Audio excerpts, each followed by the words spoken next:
Good morning, Winterview back again with another brief dialogue for his dear friend, Annastacey. This one's going out to you, Annastacey, and anyone else who cares to listen to my waffle.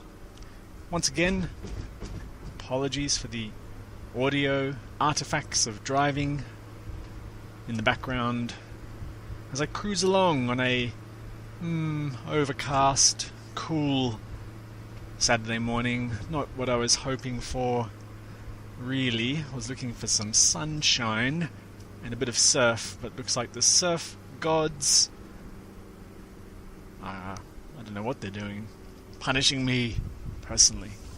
Anyway, this brief dialogue is on, I think I might have talked about this before, I might be repeating myself. Anyway, it's on holding up the image of ourselves. Holding it up. This is in partial response, you might say, or reaction to a recent series of individuals who I've treated in my professional capacity for depression and suicidal thinking, you could say.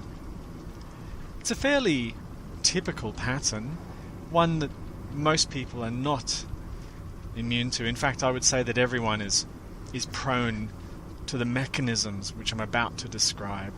Not necessarily depression and suicide, but that's the upper end of the spectrum when it goes particularly bad for the individual. It's about the self-concept and the pressure, the weight of holding it up. And not only self-concept, but beliefs in general. Beliefs about the way the world should be.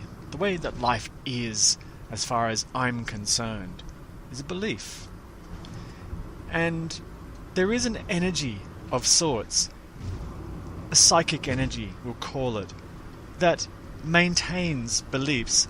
I've referred to it in other forms as the fantasy and the self-image, self-concept, and so forth. But I thought we'd just pick away at it a little bit more, just to get a better understanding of it, how it works. The example I'm going to use is a hybridized client, no one in particular, just a conglomeration to make an archetypal client who suffers from depression, who wants to kill themselves. The core mechanisms at play, once again, there is no individuated, separate person. It seems like there is. The evidence strongly suggests that I'm a person in the body or as the body.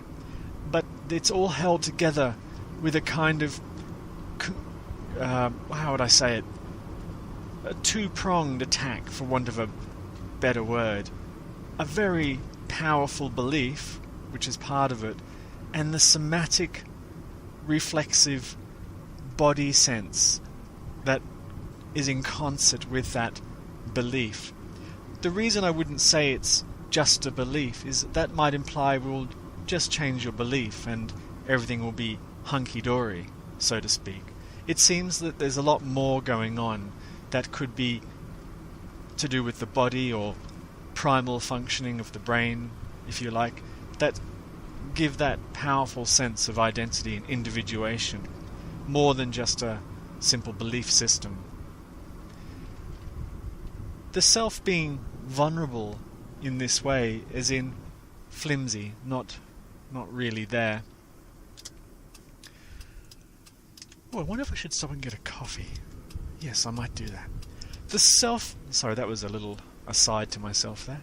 The self is a vulnerable entity, and I've talked about this before, that we need to somehow give it esteem, give it worth, give it meaning, give it value, and so on and so forth. And one of the easiest ways to do that is to simply look around the world and see what else is valued culturally, what will attract others to this self. And that's a core component there, because one imagines oneself to be separate. Then the natural sort of alternative point of view is that I'm surrounded by people. That those two beliefs, you might say, go hand in hand. You can't have one without the other. And so that instantly creates a social pressure, you could say, a way of seeming somehow to relate to others based on the image or concept I have.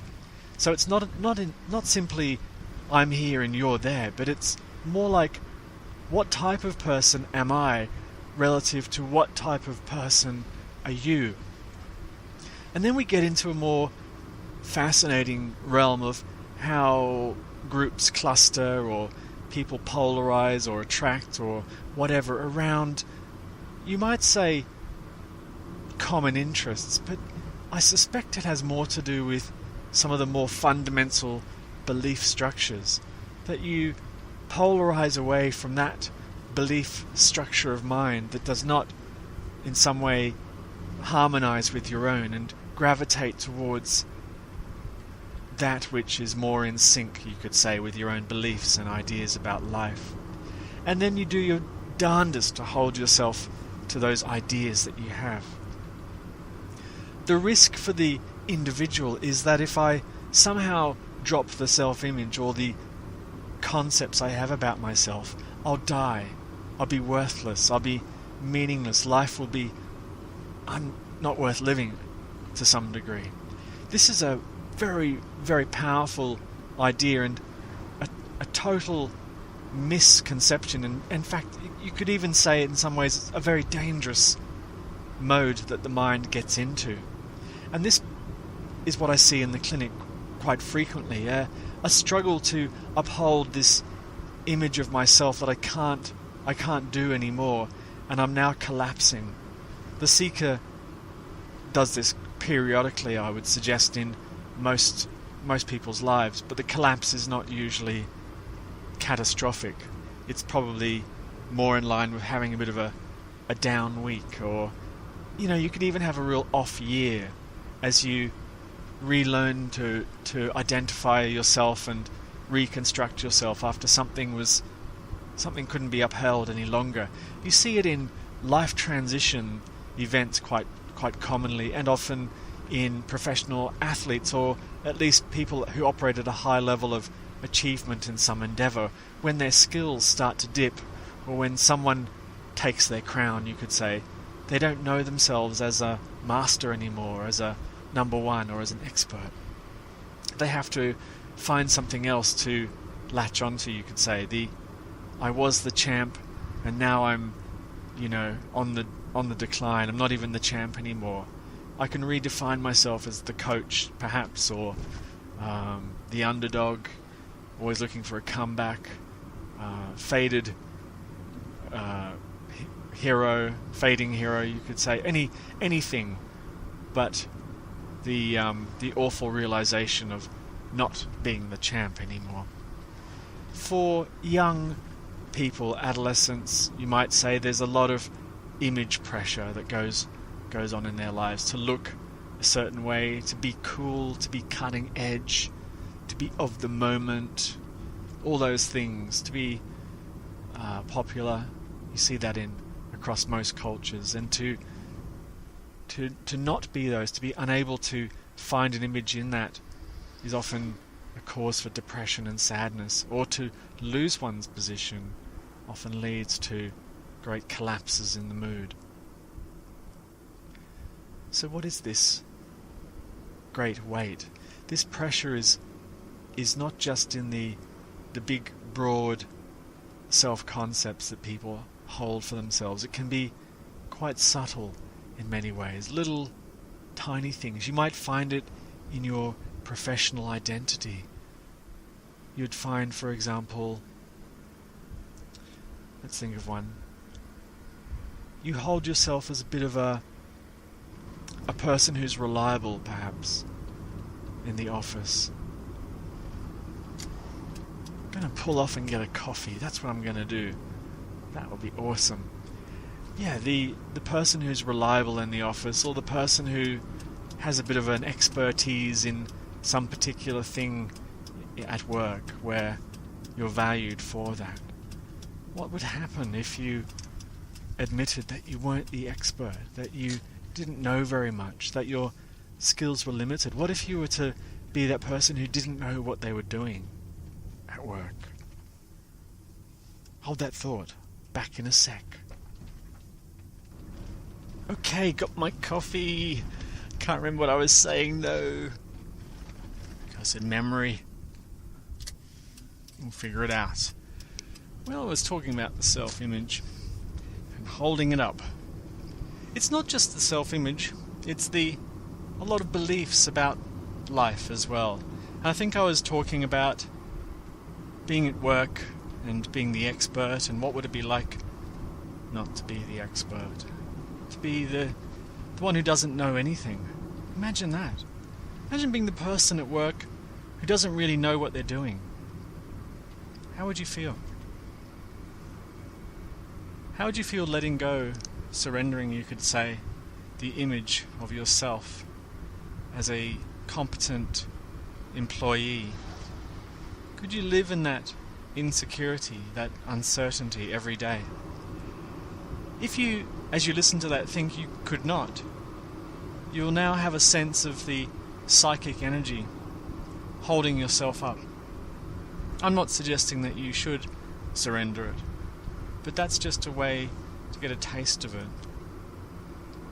If you're quite popular, you have a lot of friends, what would it be like to have no friends because you're not a very nice person, perhaps? A bit miserable, a bit prickly, hard to be around.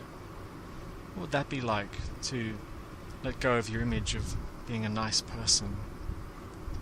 You can start to get a sense of the clever or sneaky or whatever little ways that the mind uses to hold up its ideas about the world. What it is, in essence, is holding up ideas about reality, hoping to hell the ideas are correct.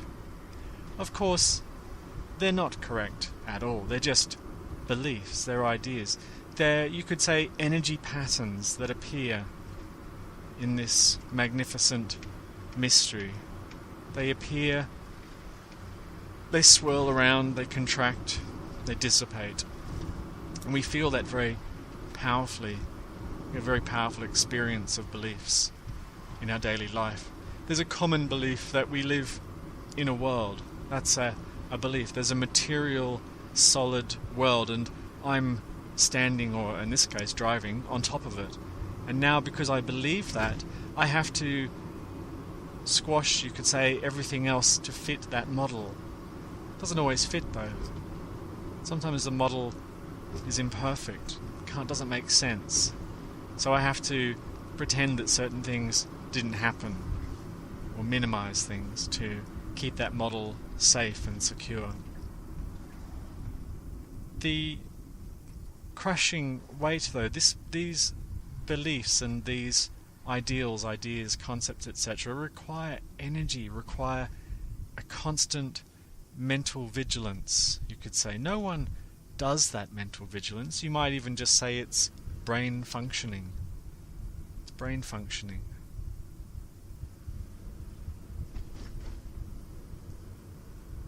There's a wonderful flip side though that the mind never recognizes, because the mind is so busy pumping away on the treadmill or the exercise bike image, pumping away on it, trying to hold it all up. It never for a moment suspects that there's a vitality or an aliveness behind or beyond those beliefs and self-images. It never entertains that for a moment, because the experience is painful. The experience of letting go of an image of oneself is felt as pain and discomfort, or the experience of surrendering a belief or having a belief collapse because it's unsustainable is felt as miserable and uncomfortable. It presumes that the misery and discomfort will grow exponentially as these beliefs or whatever crumble and collapse, it can't imagine that there's a wonderful vitality and aliveness beyond its own beliefs and so forth. A lot of these beliefs too, let's be fair to the mind, were set up at a time of defense, when someone needed a defense. Life is very difficult. It's not to be understated, the complexity and difficulty in life, ranging from everything from your basic survival to social survival to just the plethora of ways you can get sick and injured and die. It's a very difficult experience, and in childhood especially, when the world is somewhat mysterious and unknown or unknowable, the mind is very prone to setting up quite monolithic defense structures in response to threat or danger. We know in psychology that we call this trauma, and we see the after effects in the life of the adult quite often. But it's not just trauma. It could be, imagine being at school and for some reason your mother or father dressed you in something that was a bit inappropriate, a bit uncool, or didn't fit very well. And there could have been a feeling of shame that the parent might not have recognized. The parent might have just said, "Oh, don't worry, you'll be okay," and sent the child off into this very tricky social situation, feeling uncomfortable, feeling little pangs of worry. And then, of course, that kid in the class who always has to point the stuff out, point out people's limitations, sees what you're wearing and laughs, or points it out to everyone. "Hey, look what little Johnny's wearing, ha ha," and so on. And that pang, that burn of shame that the little child feels, they are not going to sit in that pain. No one will sit in pain. They will create a defense. The defense could be immediate. It could be anger. It could be hostility. It could be run, fight, fly, as in run away, and so on. But more than the reaction itself, there'll be a defensive structure set up, so that will not happen again. That'll be, there's no way my parents are dressing me anymore. And in fact, not only that, I'm going to make a real point about always being cool, always dressing the right way, and so forth. I mean, I'm exaggerating the example to give a point, but that's more or less how it works. And now this person has a defense structure around their appearance. This person is sensitive to it. And that could go for the rest of your life. That could be something that becomes just a part of your character. You might never feel the pain, the shame again. And if anyone was to talk about the incident in your childhood, you might even find it funny now as an adult, laugh it off. But interestingly, if there was a psychic defense set up around it, as you might say, there's more than just a little bit of pain behind that. That's what the psychic defenses are holding up at all times, that vulnerability, that fear of that pain and vulnerability at all times. That vulnerability behind that even is that empty, spacious nothingness that we think is oblivion. The mind naturally assumes is oblivion. So the contracting effect pulls everything into a center, pulls the person in, pulls the body in, pulls it all together into a me. And of course the mind is doing what it thinks is best. Absolutely doing what it thinks is best. And one day, perhaps, if the pressures to uphold the belief or the pressures to uphold the image cannot be sustained any longer, there can be a collapse. And that collapse can be catastrophic, felt catastrophically. It can be the late at night ruminations start to creep into the mind. What's wrong with me? What's the matter with me? Why can't I get this right, this life right? And then of course the mind looks straight at the self. It looks at the self and goes, it's because of you, because there's something wrong with you, something wrong with me. I'm the problem. We might see the behavior of the mind acting out against the world, but the same pattern will be underneath. The self is unacceptable. This self is unacceptable. This self is getting it wrong. But if we flip it all around to give the mind a way to feel safe, we can flip the whole thing around. We can suggest to the mind that the entire experience... I forgot I had a coffee sitting there. How about that? We can suggest that the entire experience... Oh, that's good. ...is spectral in nature. There isn't one thing that a person has to be. There's not a right way to live this life. There's not a code, you might say. There's ideas of codes that arise culturally. Of course, this is the way we do things in this country, kind of thing, or this family, or this gang, or whatever. But they seek. That's the seeking to protect. The flip side is the infinity, the sense of infinity, where there's an incredible freedom